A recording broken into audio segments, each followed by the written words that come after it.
I've detailed before how I use 5 levels of force for moving joints. The first level being the patient moving his joint alone. Secondly, the patient uses an external overpressure like the other hand or a table.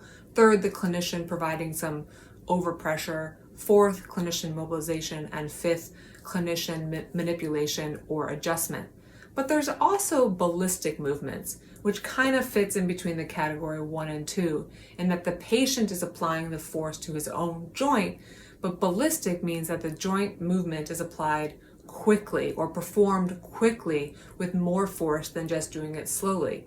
The more force is achieved by doing it with a thrust-like maneuver. I don't use it for the spine, but sometimes I'll investigate if ballistic movement is the movement that the patient needs to resolve his or her disorder.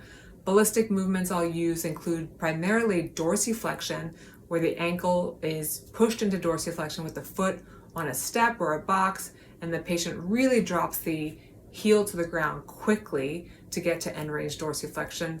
I've also applied it to knee movements and hip movements. If we're thinking about the elbow, for example, it's easy to do ballistic elbow extension. It looks like this, where the patient is really doing it quickly to get to end range extension. So ballistic force is something I don't very commonly look at, but if I really am thinking from the verbal history and taking the orthopedic baselines and prior response to repeated movement testing, that I think this joint has a problem that can be fixed with specific movement, and I think that this is the right movement, if I'm not getting anywhere with the other levels of force, I may look at ballistic.